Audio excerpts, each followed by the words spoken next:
Hi everyone, मैं रोहन यादव आप सभी का एक बार फिर से अपने यूट्यूब चैनल पर स्वागत करता हूं। और आज की जो हमारी ये क्लास होने वाली है समाजकारी पर महत्वपूर्ण टॉपिक है ये अपराध के कालात्मक सिद्धांत। यूजीसी नेट के सिलेबस को अगर आप देखेंगे, पीएचडी एंट्रेंस का अगर आप सिलेबस देखेंगे तो यूनिट नंबर 10 है और यूनिट नंबर 10 के अंतर्गत ये पॉइंट मेंशन किया गया है अपराध के साथ साथ विचलन तथा दंड को भी। तो मैं आज को जो बात करने वाला हूं अपराध और विचलन के संबंध में कुछ कालात्मक सिद्धांत दिए गए हैं, उन्हीं पर हम लोग बातचीत करने वाले हैं। यदि आप दिसंबर की आप तैयारी कर रहे हैं यूजीसी नेट की, तो उसके लिए आप हमसे संपर्क कर सकते हैं 8506031308 पर। आप मुझे कॉल भी कर सकते हो और व्हाट्सएप के माध्यम से भी जानकारी आप प्राप्त कर सकते हो। वहीं अगर हम बात करें मेडिकल सोशल वर्क की कोई भी स्टूडेंट तैयारी कर रहा है उसके लिए भी संपर्क कर सकता है, वो भी स्टूडेंट पीएचडी का भी हो या यूजीसी नेट दिसंबर जिसका एग्जाम होने वाला है उनके लिए भी मैं आपसे बात कर रहा हूं कि आप मुझसे भी संपर्क कर सकते हो, क्योंकि मैं आप लोगों को यहाँ पर टू द पॉइंट बातचीत करता हूं जो परीक्षा के दृष्टिकोण से इंपॉर्टेंट होता है। चलिए बात करते हैं अपराध के कालात्मक सिद्धांत पर। तो यहां पर आप देखेंगे कुल टोटल 7 ऐसे मैं सिद्धांत ले रखा हूं जो मुख्य है। पहले नंबर पे मैं बात करूंगा क्लासिकल सिद्धांत। अब देखिए क्लासिकल थ्योरीज है जो कि लर्निंग थ्योरीज में आता है, वो इवान पैट्रिक पावलोव का। लेकिन यहां पर अगर हम बात करते हैं तो वैकेरिया का नाम आता है, याद रखिएगा सन 1764 में इसकी स्थापना हुई थी। और अपराध का मुख्य कारण इसमें बताया गया कि व्यक्ति की तार्किक प्रेरणा है, और दूसरा इसने अगर जिक्र किया है सुखवाद अथवा दुख सुख सिद्धांत आनुवांशिक लक्षण को रिप्रेजेंट करता है। वहीं अगर हम बात करते हैं ये जैविकीय सिद्धांत के नाम से भी इसी को हम लोग जानते हैं, ये यहाँ पे आनुवांशिक लक्षण दिखाता है, इस वजह से ये जैविकीय सिद्धांत का भी पार्ट बनता है। पूर्वज प्रत्यावर्ती एक सिद्धांत होता है, इसको भी आप लोगों को ध्यान रखना है, इसे एटाविस्टिक सिद्धांत कहते हैं।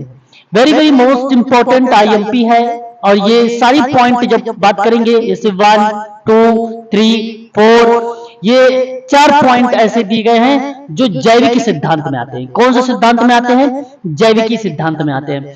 तो जो पूर्वज प्रत्यावर्ती सिद्धांत है वो लेम्ब्रोसो का है, सन 1876 का है। शारीरिक विकृतियां दोषपूर्ण अंग बेसिकली अपराध का मुख्य कारण बताया गया, ठीक है। वहीं अगर हम बात करते हैं तो गोरिंग का सिद्धांत चार्ल्स गोरिंग के ही नाम पर है, सन 1919 में आया था। विकृति शारीरिक रचना कारक था इसमें।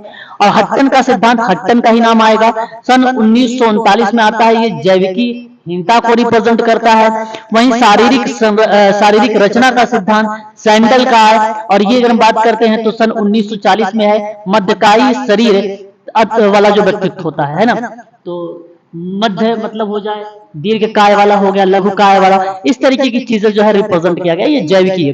तो बहुत इंपॉर्टेंट है ये चारों जो मैंने अभी आपसे बात करा, लेम्ब्रोसो का, चार्ल्स गोरिंग का, हट्टन का और सैल्डन का, ये 4 विद्वान का नाम इंपॉर्टेंट है। बात करते हैं अब थर्ड पॉइंट आपको रिलेट कराएगा आर्थिक सिद्धांत। अब आर्थिक सिद्धांत में कौन आता है तो ध्यान रखिएगा फोर्नासारी और बोंगर आते हैं। इनमें कई विद्वान आते हैं, और इनके द्वारा अगर हम बात करते हैं फोर्नासारी का तो सन 1894 है, और बोंगर की बात करते हैं तो 1916 है। इन्होंने आर्थिक दशा अर्थात गरीबी और अमीरी पर बातचीत किया था। वहीं बात करते हैं भौगोलिक सिद्धांत पर, तो आप देख सकते हैं डेक्स्टर और क्वेटलेट एक विद्वान है ये, इन दोनों ने सन 1904 में दिया था। 1904 में भी सीसीपी भी आई थी पावलोव की, ठीक है। तो वहीं अगर हम बात करते हैं भौगोलिक कारक जैसे जलवायु, तापमान, नमी इत्यादि का दोषपूर्ण व्यक्तित्व वाले व्यक्ति देखने को मिलते हैं इसमें, ठीक है। अब बात करते हैं 5th पर, तो ये मनोजैविकी सिद्धांत। देखिए एक जैविकी थे में 4 थे, मनोजैविकी में देखेंगे आप 3 लोगों का नाम, एक मनोवैज्ञानिक सिद्धांत है, और एक मनोरोगी सिद्धांत है, एक मनोविश्लेषणात्मक सिद्धांत है। ध्यान रखिएगा मनोविश्लेषणात्मक का सिद्धांत में सिगमंड फ्रायड के बारे में भी आप लोगों ने कल देखा था। एक विद्वान का नाम और एल्डर अब्राहम सेन का नाम देख सकते हैं, जो एल्डर का है सन 1900 अगर हम बात करते हैं तो 30 में आता है, और अब्राहम सेन की बात करते हैं तो 1952 में नाम आता है। वही है अब्राहम मैस्लो वाला, सॉरी अब्राहम मैस्लो वाला नहीं है, सिगमंड फ्रायड का अलग है, और यहाँ पर एल्डर और अब्राहम सेन वाला अलग है, ये दोनों अलग अलग है। तो देखिए मनोवैज्ञानिक सिद्धांत जो है वो गोडार्ड का है, सन 1919 में अनुवांशिक मंद बुद्धि को बताया गया। और मनोरोगी सिद्धांत में विलियम हीले का नाम आता है, 1919 में बताया गया, मानसिक अव्यवस्था या संवेगात्मक व्याकुलता को बताया गया। मनोविश्लेषणात्मक में एल्डर और अब्राहम सेन के द्वारा बताया गया 1930 और 1952 में। जन्मजात प्रवृत्ति, अविकसित अहम, मतलब अगर हम बात करते हैं तो ईगो, अथवा अपराध भावना, अथवा हीनता ग्रंथि, इसके बारे में रिप्रेजेंट किया गया इस सिद्धांत में। तो इंपॉर्टेंट तो केवल अभी तक जैविकी सिद्धांत में मैं आपको बता रहा हूं, यही आईएमपी है। अभी इसमें भी मुझे कुछ खास इंपॉर्टेंट नहीं लगा है। बहुकारक सिद्धांत पर बात करते हैं, सिरिल बर्ट का नाम, ये आईएमपी है। ये जो है 6 नंबर का बहुल कारक इंपॉर्टेंट है, सन 1915 में आया। और ओसीटी भी 1915 में आता है, ऑपरेंट कंडीशनिंग थ्योरी भी, ठीक है, स्किनर का। जबकि मनोवैज्ञानिक, आर्थिक और सामाजिक कारकों के मिले जुले कारणों का अपराध होता है ये, और सामाजिक परिस्थितियों से ये प्रभावित होता है, ठीक है, ये बात आप ध्यान रखिएगा।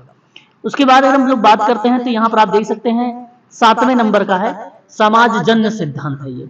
इसमें आप देखेंगे कुछ 5 पॉइंट हैं इसमें, ठीक है। तो देखिए, पर्यावरणीय और अपराध क्षेत्र का जो सिद्धांत है वो किलफोर्ड शॉ का है, सन 1929 में आया था। विघटित पड़ोस और जो है विकारी जीवन दशाएं हैं।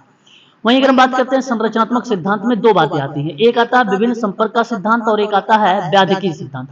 जो विभिन्न संपर्क का सिद्धांत है वो सदरलैंड का है, सन 1939 में दिया गया था, ठीक है। आईएमपी के रूप में इसको नोट करिएगा सभी लोग। और आपराधिक प्रतिमानों के संपर्क में और सामाजिक जो है प्रभाव को भी रिप्रेजेंट करते हैं। और व्हाइट कॉलर क्राइम की भी बात करते हैं तो वो भी नाम आता है जो सदरलैंड का ही आता है। व्याधिकीय सिद्धांत की बात करते हैं Merton, very very most important है, सन 1938 में दिया गया था। उद्देश्य और साधनों के बीच में विनियोजन के कारण उत्पन्न तनाव की बात करता है। थर्ड, उपसंस्कृति का सिद्धांत, इसमें 3 बातें आती है। एक विभिन्न अवसर का सिद्धांत आता है, एक आपराधिक उपसंस्कृति का सिद्धांत आता है, एक तटस्थीकरण प्रविधि का सिद्धांत आता है। जो विभिन्न अवसर का सिद्धांत है वो बेसिकली क्लोवार्ड और ओलहिन ने दिया था सन 1960 में। सफलता उद्देश्यों की प्राप्ति के लिए वैध और अवैध साधनों की विभिन्नता को रिप्रेजेंट किया गया है। आपराधिक उपसंस्कृति का सिद्धांत कोहन का है। कोहन ध्यान रखेंगे इंपॉर्टेंट है ये भी हमारे लिए उपसंस्कृति वाला, और 1955 में आया था। प्रचलित मूल्यों और अस्वीकृत अपराधी मूल्यों का विकास करने की बात करता है। तटस्थीकरण का प्रविधि जो सिद्धांत है वो मार्टजा और साइकस का है, सन 1970 में आया। आपराधिक उत्तरदायित्व, चोट, क्षतिग्रस्तता व्यक्ति अस्वीकार करता है और इसी प्रकार का सामाजिक नियंत्रण की शक्ति को कम करता है। उसके बाद चौथे नंबर पे देखेंगे सामाजिक प्रतिक्रिया का सिद्धांत या प्रक्रिया का सिद्धांत भी आपको। इसमें 2 बातें आती है, एक जो है लेबलिंग का सिद्धांत आता है और एक प्रतिरोध का सिद्धांत आता है। दोनों आईएमपी हैं, इसको आप ध्यान रखेंगे सामाजिक प्रक्रिया के सिद्धांत में। हवार्ड बेकर का नाम लेबलिंग का सिद्धांत में आता है, सन 1963 में आया। दूसरों द्वारा अपराधी पर कानून और मान्यताओं को लागू करता है।